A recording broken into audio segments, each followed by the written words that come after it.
A good day and welcome to my daily devotional for Wednesday, the 3rd of February. Our reading is from Hebrews chapter 5 and verses 1 to 3. For every high priest is chosen from among men and is appointed to act in relation to the things of God. This is so that he might offer both gifts and sacrifices for sins. He is able to be patient with those who are ignorant and are being led astray, since he also is beset by weaknesses. And because of this, he is obliged to offer sacrifices on behalf of the people and for his own sin. At the time of writing, we are living in the after effects of the American presidential election, and a new president is to be inaugurated in January. Most countries have some form of election, ranging from free elections to those that are claimed to be rigged elections. The feeling is that an election is the best way of choosing someone who will be acceptable by the greatest number of people.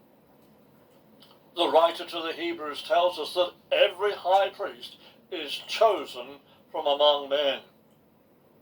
Originally, the high priest was to be from the family of Aaron, but this ceased and others were appointed as high priest. During the time of the Roman occupation, it became customary for the high priest to retire at some point, which meant that there was more than one person who could be called high priest.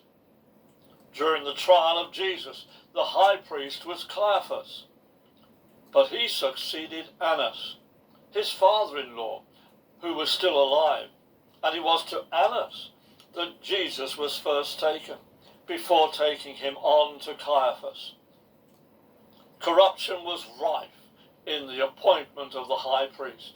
It was a prestigious position, both spiritually and politically.